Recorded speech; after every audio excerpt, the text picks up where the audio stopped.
not only Rama, but there are many other innumerable incarnations.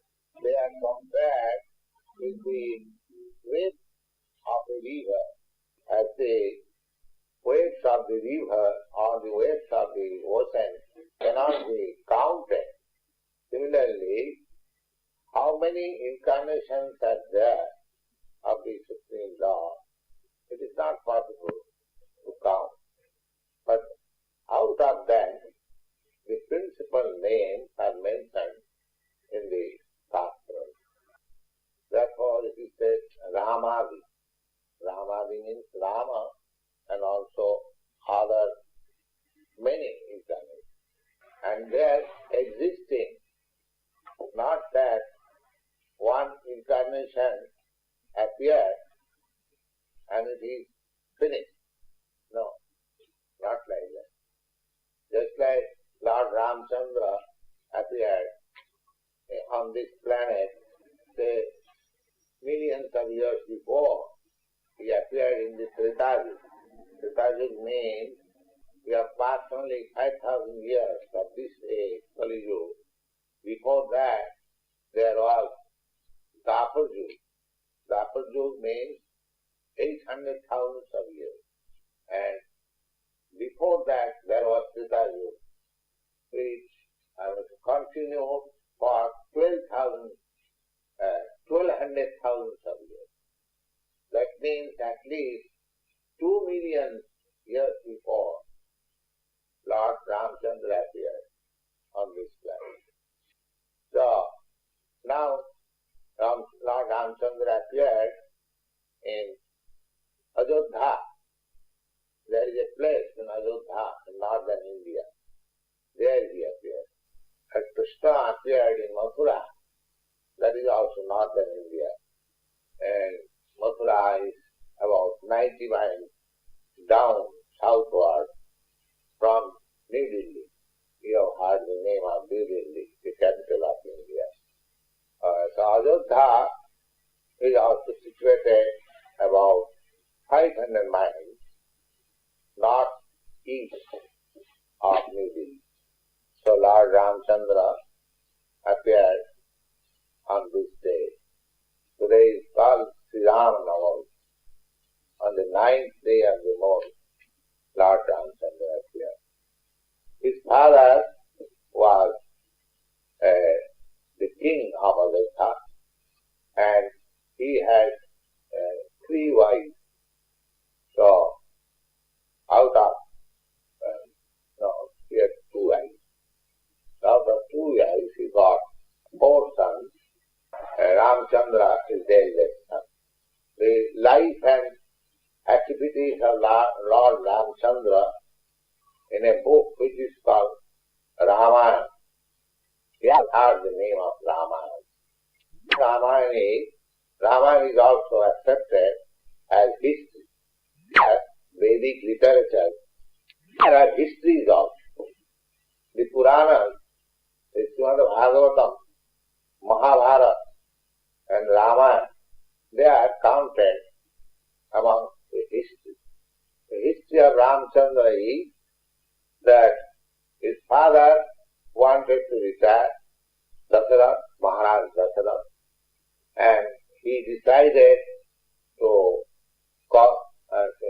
enthrone Lord Ramchandra and retire. So everything was settled. But just 1 day before, his youngest wife turned the whole thing into different ways. Sometimes Maharaj Dasarath was suffering from, it is called whitlow, some trouble in the finger, and this queen served him very nicely, and he was pleased, and he said, my dear Sumitra, if you want some benediction from me, I can give you. And she replied that I shall ask you for the benediction when I require, not now. So just 1 day before Lord Ramchandra's coronation, she approached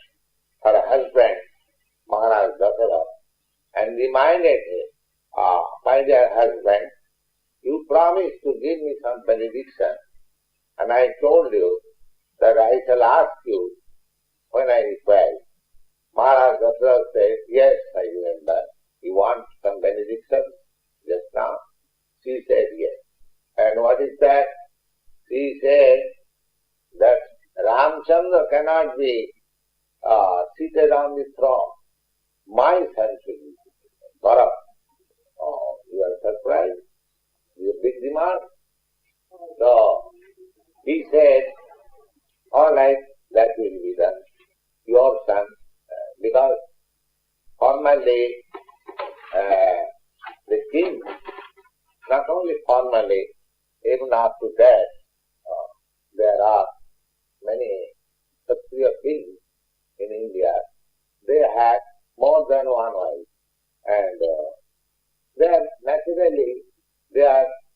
is rivalry between different wives. So the same thing, human psychology is the same. Even 2 million years ago, the same mentality was there, and he asked that my son should be the king, not Ramchandra. Ramchandra happened to be the son of Kaushalya, the elder queen. So Maharaj Dasratha agreed and called for Ramchandra. My dear boy, she asked also, that she was very diplomatic. She wanted the Ramchandra go to forest for 14 years. The idea was political, that the king may agree to install my son just now. Now, after a few days, the Ramchandra may come with his army and there may be some difficulty to continue the kingdom. So, she wanted the Ramchandra should go to the forest. And she should not come back till the end of 14 years from this day. So Maharaj Dasratha agreed. Because we are Kshatriya, just see the promise. The Kshatriya never goes back from the promise, never refuses any challenge. If a Kshatriya is challenged by somebody, that I want to fight with you, he cannot refuse. This is Kshatriya spirit. He cannot say that I am now busy. Suppose somebody comes to you, that I want to fight with you. You may say, what nonsense fight? I have no time. We are in the temple. But a Kshatriya cannot deny that. Kshatriya at once must accept, oh yes, come on. And the weapon should be, if he has no sword or weapon, he should be supplied weapon and fight. This is Kshatriya spirit. They were highly charitable and chivalrous and keeping promise and with a great tendency for ruling over. They can rule over. Administrator. Their business is, there are different prescriptions for different classes of men for their livelihood. The Brahmins, they can pull on their livelihood by 6 ways. Pathan, jajan, jajan, dana, pratigya. 6. And they must be qualified with 12 high qualities. We have many times discussed. Out of that qualification, truthfulness is the first item for a Brahmin. A Kshatriya may speak lies, that is allowed, because he has to be diplomat, politician. But a Brahmin, he is not allowed to speak lies. This is the system, caste system or varnashram system. Everyone was trained, because these 4 classes of men are required in a society. For proper upkeep of society, 1 class of men must be very intelligent, highly qualified, with all good qualities. They must be trained in that idea, character, so that people can see and follow Brahmins have gotten so much respect because their ideal character, learned and godly, knows the science, spiritual science, therefore they are held in high estimation and topmost of the society. The next, the administrator class, Kshatriya, they are trained how to kill. The Kshatriyas were allowed to hunt in the forest, to learn the art of killing, because that was necessary for the Kshatriyas. Kshatriyas, if he finds somebody is doing wrong, he can immediately chop her head if he likes. The king also passed. And it is not that if there was some war, it is not that the president or the king said, sit down comfortably at home and ordinary soldiers will go and lay down their lives. No. Formally, the king or the head of the state, he should first of all go there in the fight. You see in the picture, the chief men of the fighting in the Kurukshetra, both sides, they are arrayed, this side, that side with their chariots. Not that the head man, the chief man, or the commander is taking shelter backside, protecting himself, and poor soldiers are thrown into the fight. No. These are Kshatriyas. And it is necessary that a class of men should be trained up in that way. Kshatriya, fighting. In India, because this training was there since a very long time. So, there is no difficulty in recruiting soldiers there. There is a class of men. They are very much forward, quite still. They are called just like the Gurkha, the Nepalis. You have heard the name of Nepal. It's still a small state, independent state. They are not within India, between China and India. The whole Nepal population, they are Kshatriyas. Oh, they are very good fighters. Similarly, the Sikhs, the Jats, there are classes. So, they are always forward for fighting. And he will be surprised that the British Empire was voluntarily liquidated because they lost India. The Britishers, they understood that because we are now losing India, there is no more possibility to keep our Eastern Empire. Therefore they liquidated. Why?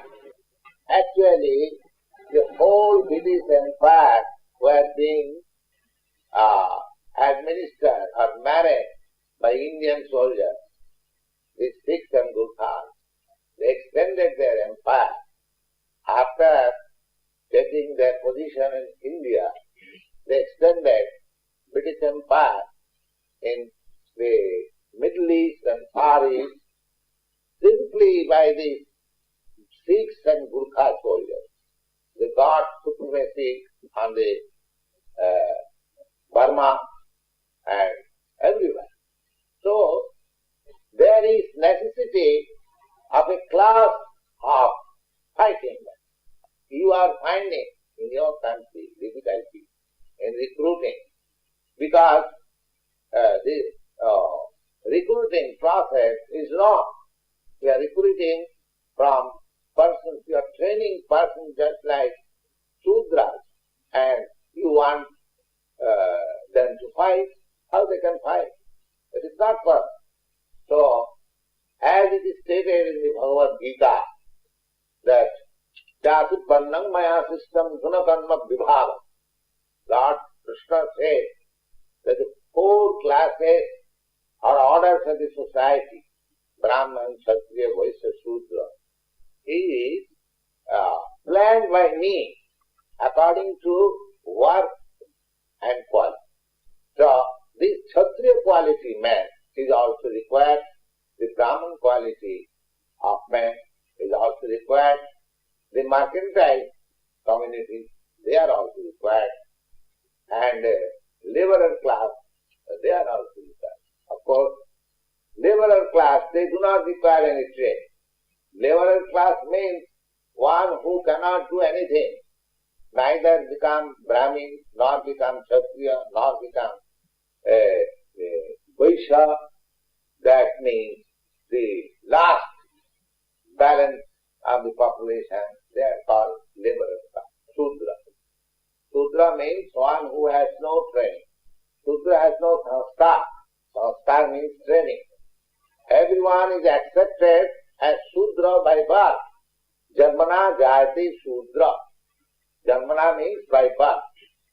By birth, everyone is born a Shudra, a fourth class man.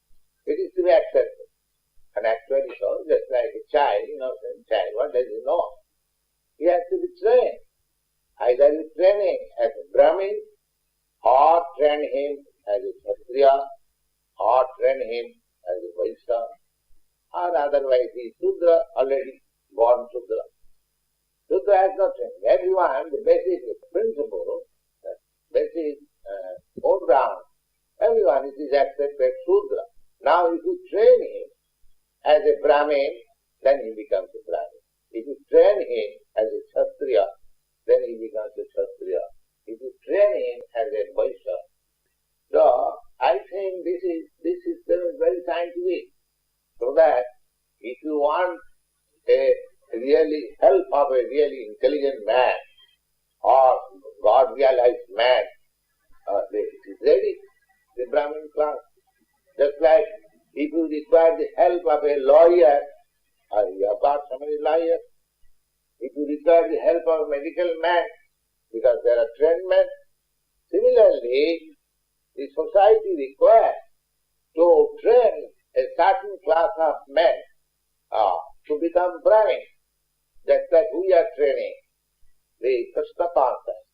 The Krishna consciousness is meant for the Brahmin. They are not meant for fighting, because they are not being trained for fighting. They are being trained for becoming Brahmin. Who is Brahmin? Brahma janati iti Brahman.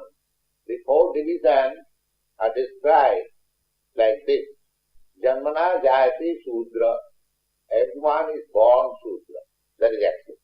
Sanskarat bhavidvija. Now, if you train him, never mind in which family he is born, you have to train, just like boys are sent into school for being trained. So, everyone is accepted as Shudra, but you now train. He goes to the Guru Griha. Guru Griha means teacher's house. Formerly, for being trained, there was no such big scale schools and colleges. Every village, still 50 years before in India, in every village, there was a small school conducted by the Brahmin, and the village children could be trained up there.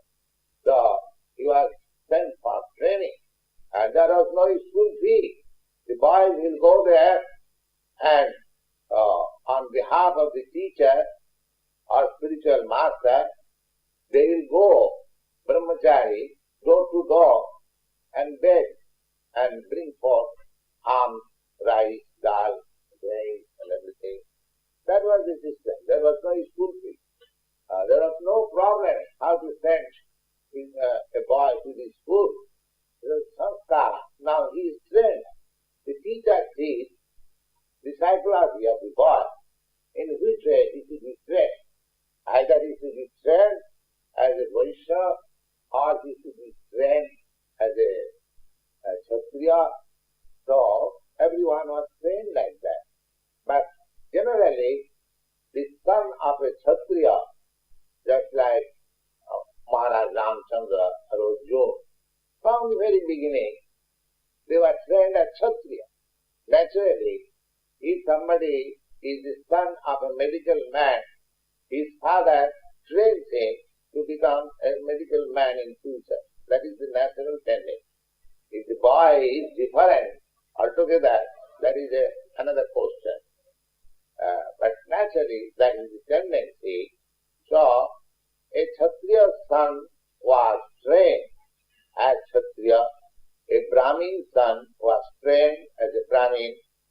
and a Vaishna's son was trained as a Vaishya, and Shudra had no training.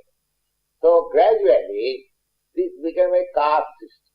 Brahmin son became Brahmin. Because formerly the training was there. But when it is vitiated, although a person born in the family of a Brahmin, he is doing the work of a Shudra.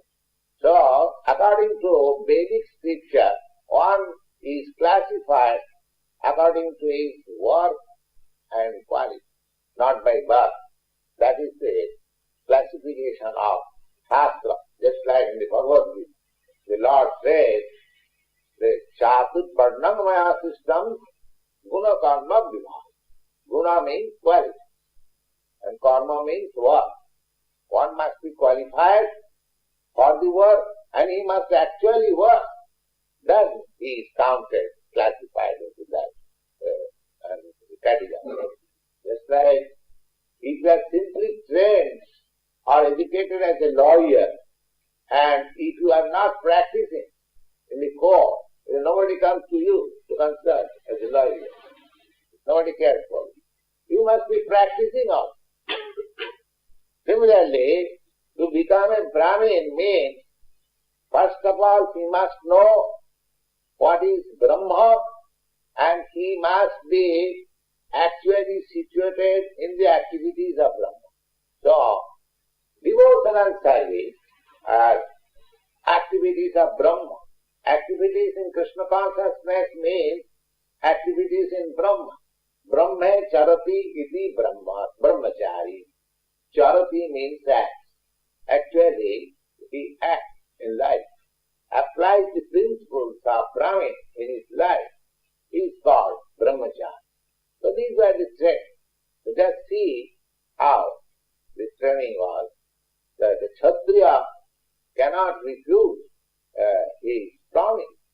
So Maharaj Dasarath, he fulfilled the promise of his youngest wife and asked his son, eldest son, Ramchandra, my dear boy, you'll have to go to forest for 14 years.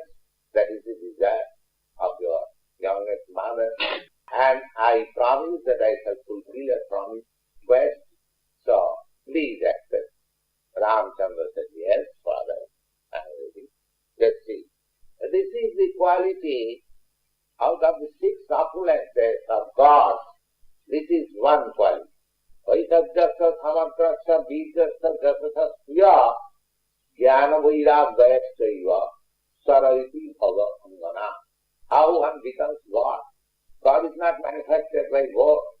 There are definitions. Who is God?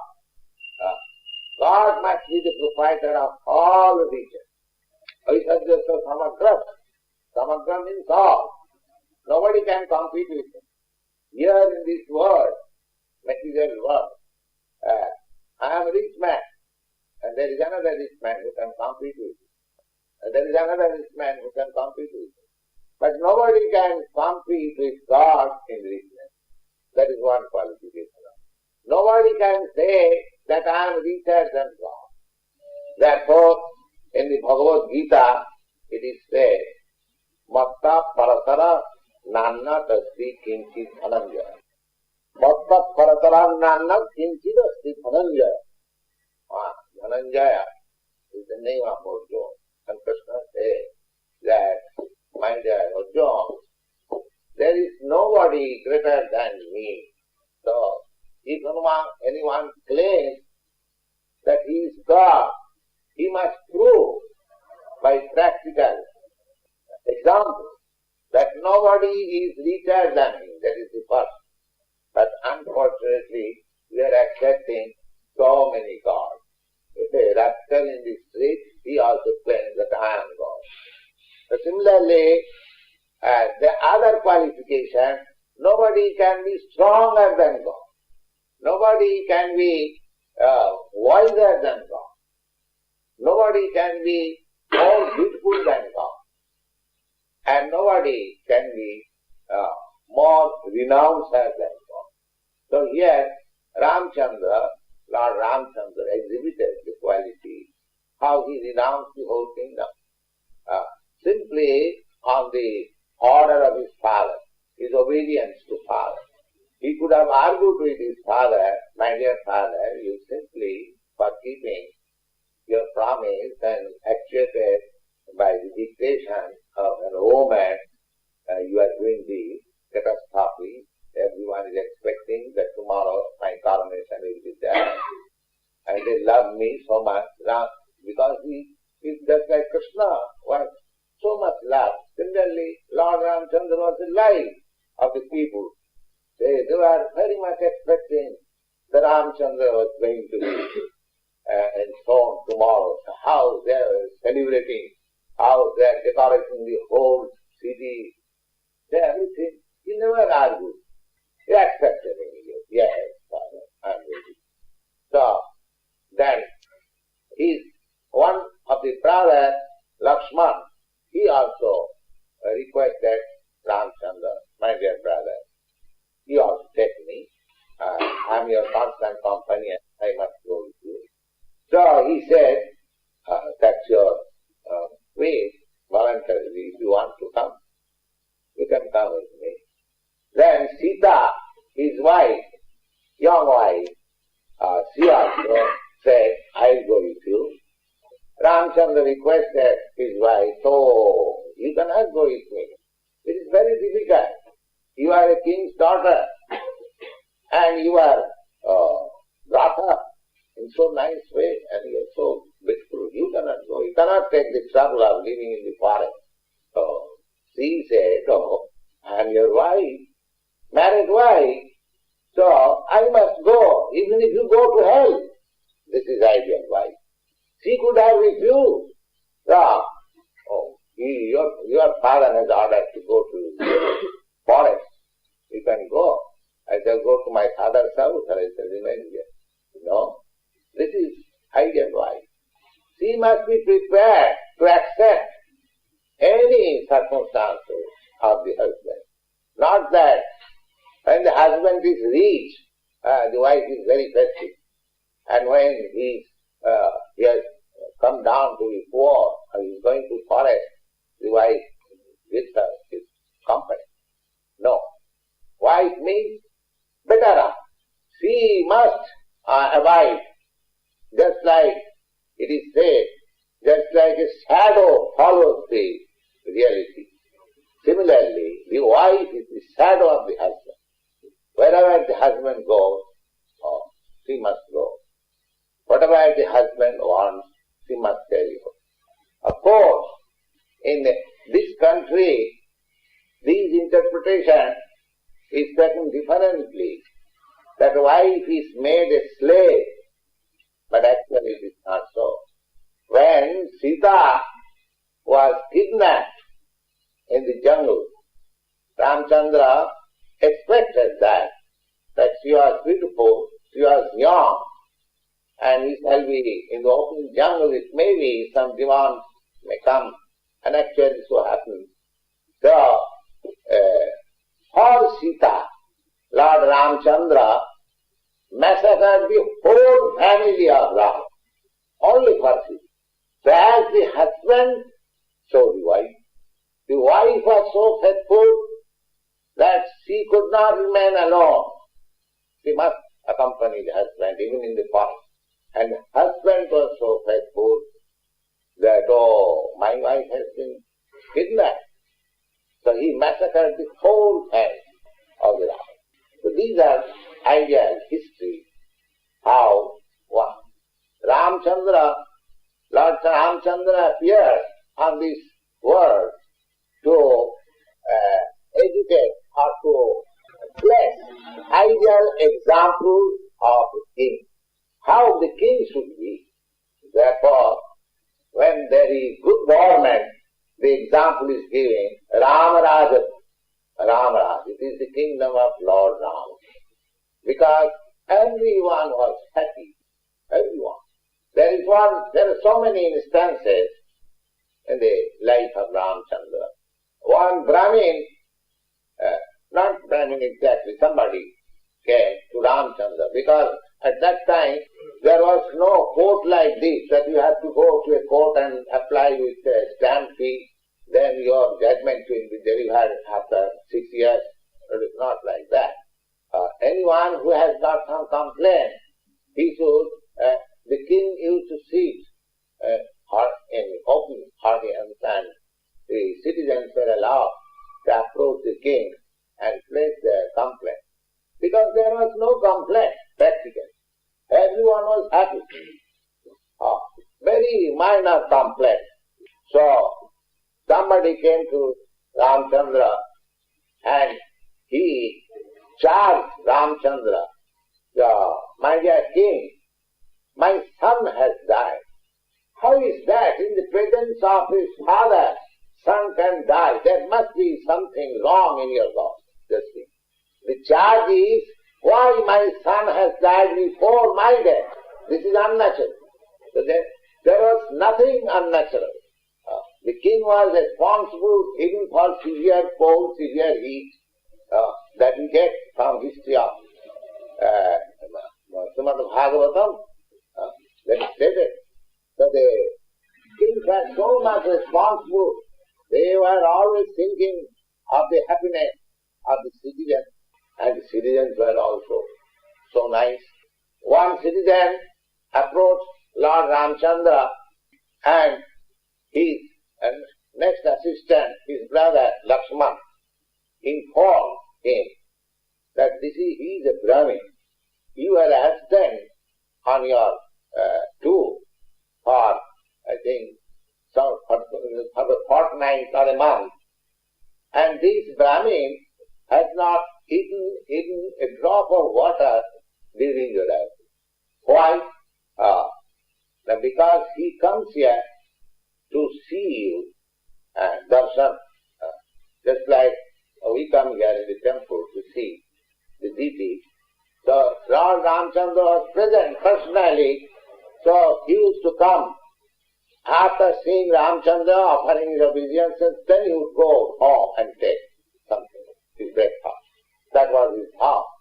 And because he could not see for a fortnight or a month Lord Ramchandra, because he was out on political tour, he did not eat it. You see the citizen, similarly the king. So at that time, there was a statue of Ramchandra, which was being worshipped in the family from Maharaj Ikhaku. Maharaj Ikhaku, the son of Mano, happens to be the forefather of the family in which Ramchandra appeared. So he was a devotee of Lord Rama, and he was worshipping the statue of Lord Rama. So that statue was being worshipped by the family one after another. But when Ramchandra was actually present, he kept that statue in the closet of the room. And when this Brahmin approached and Ramchandra was informed by Lakshman that he is so steady and strong in his vow, so Ramchandra ordered that he may be delivered that statue, so that in my absence he can offer respect to the statue and do his duty. That form and the statue Archa of Ramchandra, it is still existing in South India. It is being worshipped from that time. So these were the dealings of Ramchandra. Then he, his younger brother Lakshman, and his wife went to the forest, and his wife was kidnapped by the diplomacy of the Divan, Ravan, and there was fight between Rama and Ravana. Ravana was very materialistically, he was very strong. But the thing is, for fighting with Ravana, Ramchandra did not come back to his kingdom and take his army. No, he did not come back, because he was ordered to live in the forest.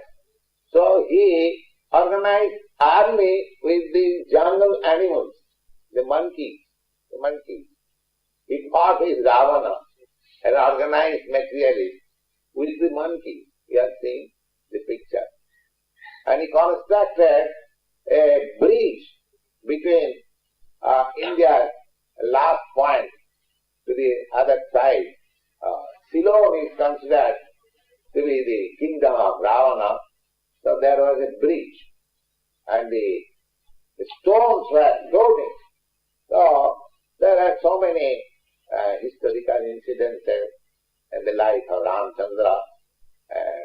We should remember, because if we remember why we are observing today fasting for Ramchandra, there were many kings like Ramchandra, because the kings were trained in that way.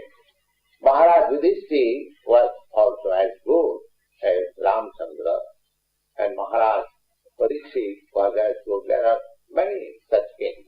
But we are not concerned because you are the king. He is the king of all kings, Paramesha, because he is God. Therefore, we are observing today Ramadi Mukti Sukalamyamena system. So, he is not original form of God. The original form of God is Krishna. And Krishna expands himself in various other forms. Advaita Yachyuta Anadi Ananta Rupam. Ananta Rupam means millions and millions. The Mano is also incarnation of Krishna. In one day of Brahma, there are 14 Manos. So Brahma lives for 100 years. You just see how many incarnations of Manus are there, even for one Brahma.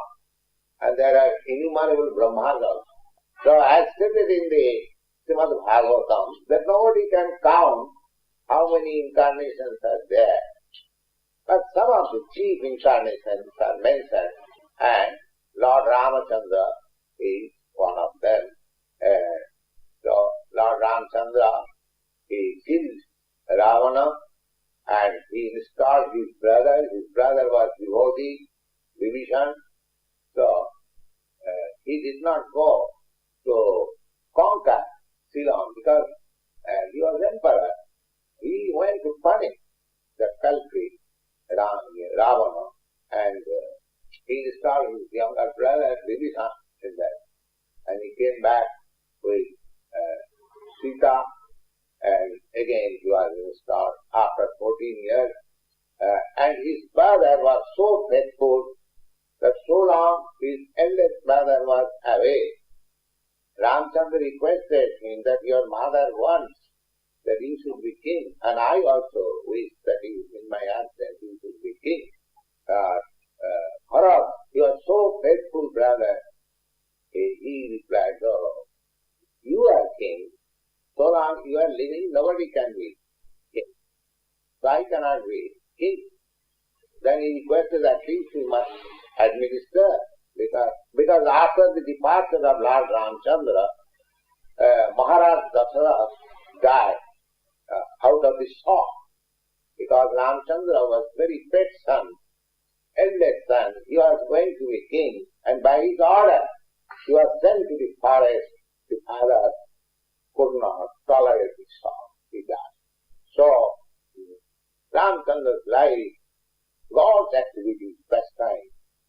If we hear, that means we are associated with Ramchandra. There is no difference between his form, his name, his pastime, and his absolute.